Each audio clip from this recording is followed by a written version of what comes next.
Lógicamente, antes que nada quería agradecerte en nombre de la revista Periplo, Letras que Navegan, que nos hayas concedido esta entrevista y además que nos hayas concedido tu casa para hacerla, lo cual implica, creo, dos cosas. Primero, amabilidad por tu parte y segundo, que ya sabes que cuando te aburras nos puedes echar directamente. He grabado antes en la presentación y bueno, estarás cansadísimo de escucharlo, ¿no? Parece casi un requisito en todas las entrevistas que te hacen últimamente. ¿Qué echas de menos de cuando dabas clases? ¿Por qué si escribes más ahora que te has jubilado? ¿Qué tal llevas la jubilación? Así que si me permite le doy un poco la vuelta y te pregunto qué echabas de más cuando dabas clase y por qué no escribes más ahora que ya no tienes Los Sopranos para distraerte. Sí, pero yo no sé si echaba cosas de más entonces ni ahora de menos, ¿no? Pero yo es que no creo que noto mucho cambio de entonces a ahora. Vengo a escribir más o menos por la mañana, casi al mismo tiempo. Porque sigues escribiendo por las mañanas. Yo escribo por las mañanas, sí.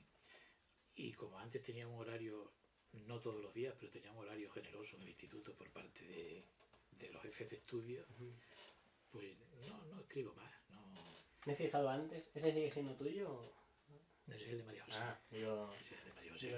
El mío está debajo está el del año pasado, ¿no? No, pero yo tenía un horario aceptable que procuraba ir tarde, como la gente quiere ir a primeras horas.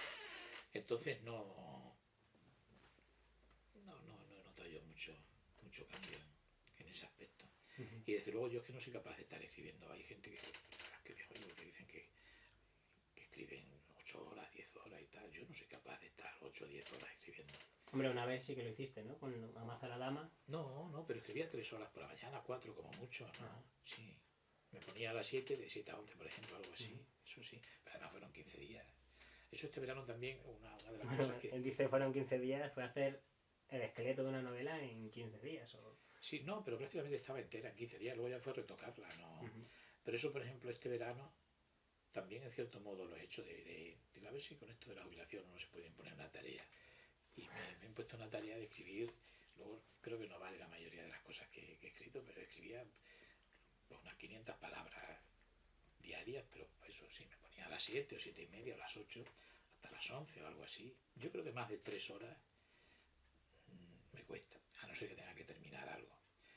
Y luego que echaba además entonces con los muchachos, es que me he entendido siempre más o menos bien con los alumnos. No, esta mañana me he encontrado con unos ahí cuando he salido a hacer unas cosas que se los olvidaron el año pasado y me decían lo mismo. Bueno, si dieras primero de la ESO, he dado primero de la ESO varios años, ¿no? Y dejé de darlo, pero me entendía bien con ellos, dejé de darlo por las dificultades que tú sabes de eso, de cuadrar los horarios. Sí. Primero de la ESO son 5 horas, las otras son 4, y entonces había algunas dificultades. Dejé de dar primero por eso, por la dificultad de cuadrar las horas justas. Yo me llevaba bien con los de primero. Siempre hay algún cantamañana. Sí, muy claro. Pero bueno. ¿Y sustituto para Los Sopranos he encontrado? He visto The Wire.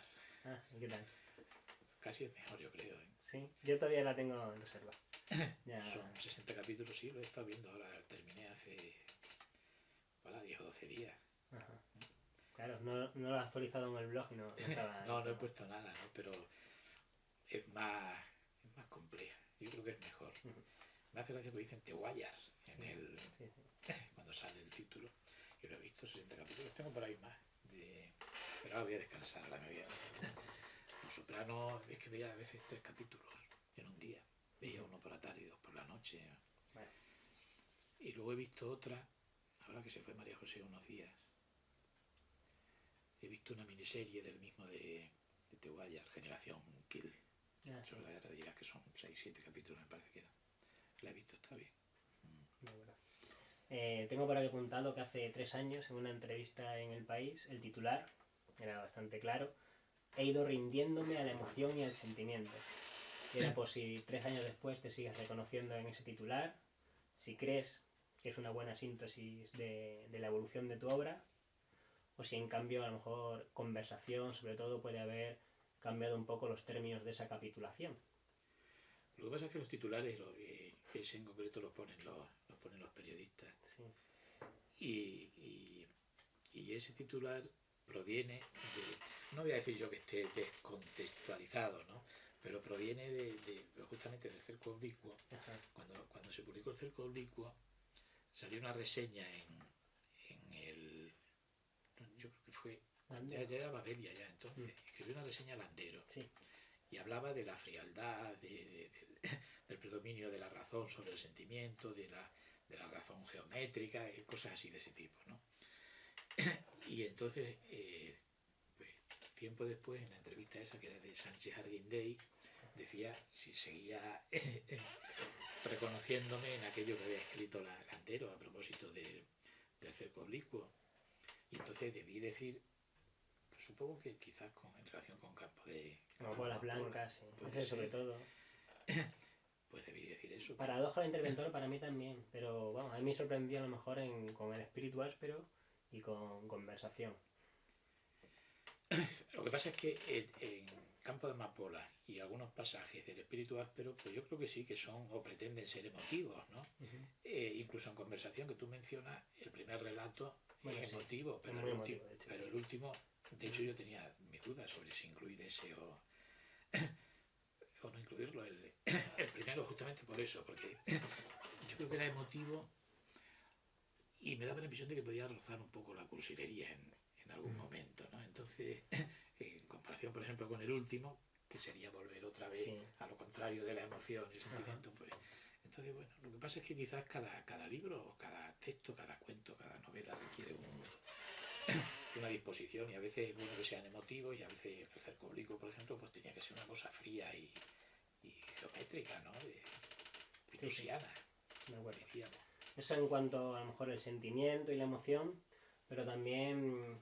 Bueno, es verdad que yo tengo prevención con lo sentimental, porque me parece que es muy fácil caer en el exceso de sentimentalismo.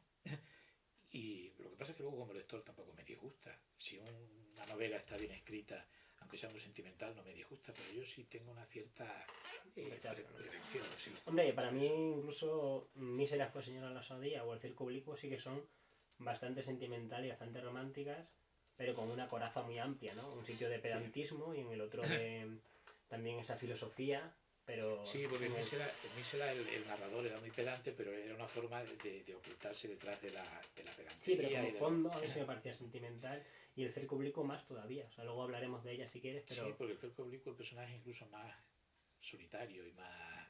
Y luego la aparición de Saulo Luas es muy romántica. Vamos, el pasaje del protagonista Saulo Luas con la mejor mujer. Yo no creo que me acuerdo ya mucho de eso. Te lo recordaré luego entonces. Bueno, siguiendo, vamos a...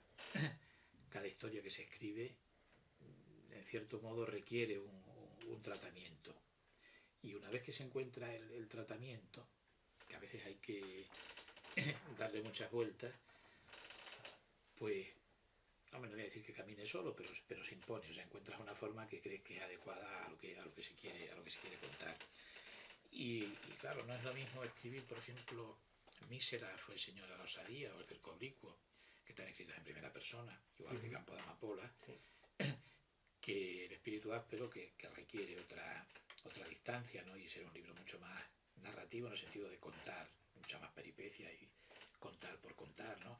O el último relato de conversación, que es Reparación, donde es alguien que sí habla en primera persona, pero encerrado no solo en sí mismo, sino en un mundo un poco surreal. Sí, pero incluso, a lo mejor siendo muy simplista. A mí se me quedó grabada una cita, que ahora recito, la citaste tú en su momento, de que hay dos tipos de escritores, los que escriben caballo y los que escriben corcel. Y yo escribo caballo. A lo mejor en esa primera época sí había más tendencia al corcel, aunque fuera de forma paródica. Eso sí. De forma paródica, que ahora ya pues directamente... Pero no tendría inconveniente en volver a escribir corcel. No, claro. Porque... Si un personaje lo... Sí. No, depuración sintáctica sí puede que haya habido. O sea, por ejemplo, en el cerco oblicuo, yo creo que la sintaxis es más hipotaxis, diríamos, utilizando la palabra que le gusta a Ferlosio. Y entonces ha habido una simplificación sintáctica, yo creo que sí. Desde el punto de vista narrativo, de procedimientos narrativos, yo no lo sé. No. Lo de la princesa y la muerte, además, es que tiene una elaboración completamente distinta, ¿no? eso lo he contado ya más veces. Yo, eso eran relatos orales que le contaba a Blanca cuando era pequeña, y luego si le gustaban los escribía y si no, no. Entonces los escribía un poco apresuradamente, en cierto modo, para que no se me olvidara, ¿no? Con más frescura, a lo mejor. Y luego ya cuando decidí publicarlos, cuando surgió la posibilidad de publicarlos en La Gaveta, pues tal y como estaban redactados, buena gana de retocarlos, pero como también ahí se pretendía que mantuvieran, digamos que cierto tono de cuento popular, no infantil, pero sí de cuento popular, claro, no se podía complicar con una sintaxis enrevesada, ¿no? Y tal vez por eso no, pero vamos, no sé si marca un antes y un después, después, o veremos. También se lo puede marcar el escribir con ordenador en lugar de con máquina electrónica, que es lo que usaba antes, ¿no? Luego volveremos sobre la Olivetti y la Risteza. Pero siguiendo con el tema de las etiquetas, que seguramente está bastante harto, te quería preguntar por la etiqueta que ahora parece perenne, lo referente a ti de autor rescatado, que parece que hay que hablar de Gonzalo Hidalgo como si fuera Grecia, y preguntarte si te consideras un autor rescatado, y rescatado de qué, y por quién, y si por ese rescate se ha pagado algún precio. Ahora, curiosamente, estoy leyendo una novela una novela policíaca, la empecé ayer, con el agua al cuello, que justamente trata de la crisis, en cierto modo, vamos, de la crisis griega, se discurre en Atenas, es de Pietros Markaris, Markari, no sé cómo se dice. No, eso yo no sé, alguien lo inventó porque pasas de publicar en libros del oeste a publicar en Tusqué. Y porque Tusqué, la primero que publicó fue Paradoja del Interventor, y yo creo que, no sé si en la solapa o en el catálogo, es el boletín. Creo que es en la reseña. Pero es que yo creo que en algún sitio, quizás en ese tipo de boletines que sacan cada trimestre, o no sé si en la solapa pone Paradoja del Interventor, que ahora rescatamos para nuestro catálogo. No sé si el origen proviene de que utilizan ahí la palabra rescatar, o que, bueno, como vamos en sintonía inversa, se podría decir, con lo de la crisis, pues, pero bueno, pasas de publicar en una editorial que tiene una difusión reducida a otra. Pasas de tal manera que los dos primeros libros que publican no son primeras ediciones, sino que ya han estado publicados tanto Paradoja del Interventor como Campo de Amapola. Entonces, bueno, es un rescate de una editorial grande, relativamente grande, de editoriales pequeñas, nada más, ¿no? Yo lo que le estoy es bastante agradecido, porque debe ser un poco, a los que digo, no debe ser normal el publicar. Han publicado 4 libros míos y los 2 primeros estaban ya publicados. No debe ser normal. Yo imagino que es más frecuente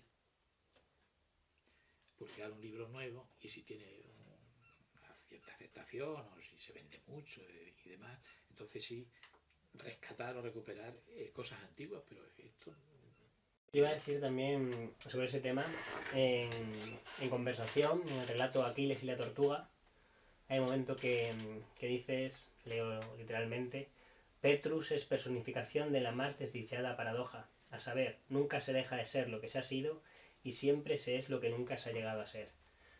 Ahora me gustaría saber si hasta qué punto consideras que siempre has sido un autor de éxito, aunque no tuvieras éxito, y ahora, aunque seas un autor de éxito, en parte sigues siendo un autor oculto, porque quizás te mueves todavía entre esos dos pantanos. Hombre, lo de ser de éxito es mucho decir. Sí, lo de bueno, tener ahora éxito. hay otra cita en el Espíritu Áspero en la que dices que el éxito es siempre relativo, el fracaso siempre es absoluto, creo. Aunque bueno, eso te cito de memoria. Puede ser, sí, no me acuerdo. Sí. No, pero decir ahora, bueno, tiene una cierta aceptación en crítica, bueno, pues en 3, 4 suplementos o 5 en algunos periódicos regionales o provinciales, ¿no? Llamar eso éxito a mí me parece desmedido, ¿no? Pero yo casi me inclinaría por, dentro de la paradójica frase esa de que siempre sé lo que... Nunca se ha sido. Casi me quedaría con